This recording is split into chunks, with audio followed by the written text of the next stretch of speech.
सभी को राजेश श्याम नमस्कार। और हम आज बात करने वाले हैं एक नया टॉपिक के बारे में। और आप देख रहे हो सुमित कुमार दास ब्लॉग्स पे। तो हम आज जिस चीज़ के बारे में जानने वाले हैं, आप सभी का बहुत बहुत धन्यवाद। आपने बहुत अच्छा रिस्पांस दिया है मेरे साउथ इंडियन बैंक का मैं जो भी अपडेट्स लाता हूँ। और मैं ये आपसे ये आशा कर रहा हूँ कि इस वीडियो पे भी आप अच्छा रिस्पांस देंगे। तो आज हम जिसके बारे में बात करने वाले हैं कि जैसे आप एक बैंकिंग कस्टमर हो, ठीक है, और मैं भी एक कस्टमर हूँ, ठीक है। तो हम अगर मान लो बिजनेसमैन हैं और हम अगर मान लो कि रिटेल कस्टमर हैं, हम कुछ बेचते हैं, किसी पार्टी को पेमेंट करते हैं, तो आप देखना क्या होता है। कभी कभार बहुत ज़्यादा इंडिया में 2024 का एक रिकॉर्ड के अनुसार 2024 में बहुत ज़्यादा wrong transaction through UPI, through IMPS, through NEFT, through RTGS बहुत ज़्यादा सर्कुलर हो रहे थे। ऐसा क्यों हो रहे थे, मैं आपको एक छोटा सा सिनेरियो बताता हूँ। आप रिलेट करना इस अपने आप से और आपको बहुत ज़्यादा कुछ सीखने को मिलेगा इससे। तो आरबीआई एक गाइडलाइंस ये निकाला है।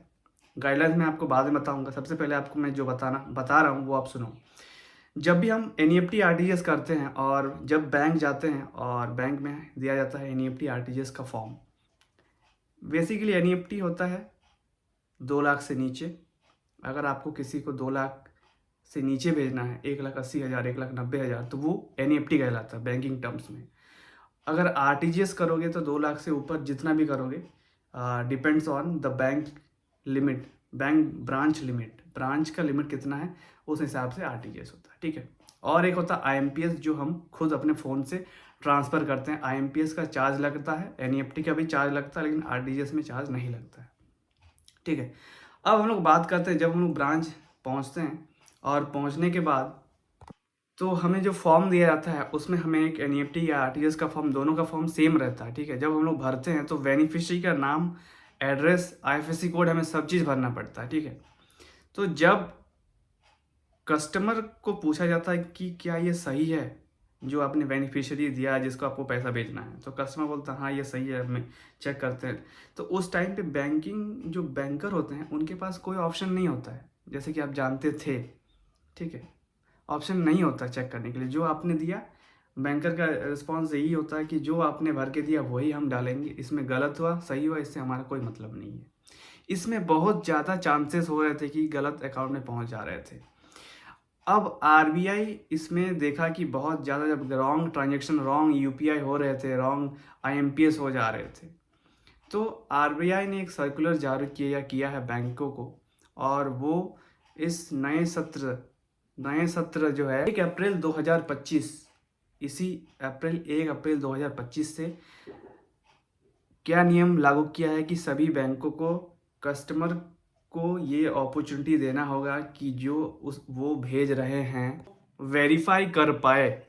कैसे वेरीफाई करना है, जब फिनैकल पे वो डालते हैं तो अब 1 अप्रैल से ये सिस्टम आया है सभी बैंकों में कि जिसको भेज रहा है वो एग्जैक्ट उसी के पास जाए, ये ऑप्शन है। तो जो कस्टमर इस वीडियो को देख रहे हो उनको मैं यही बताना चाहूँगा, कस्टमर ये देख रहे हो उनके लिए बहुत गोल्डन अपॉर्चुनिटी है।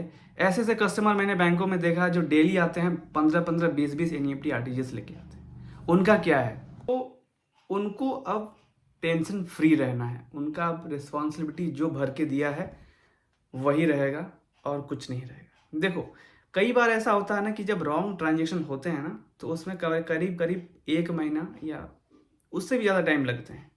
तो इससे होता क्या है ना कि हमारे में जो एक होता है वो डर बैठ जाता है। तो आरबीआई ये देख रहा था कि कस्टमर के अंदर एनईएफटी, आरटीजीएस, आईएमपीएस ऑनलाइन करने में उन्हें डर हो रहा था कि कहीं मेरा पैसा कहीं किसी और के अकाउंट में तो नहीं चला जाएगा।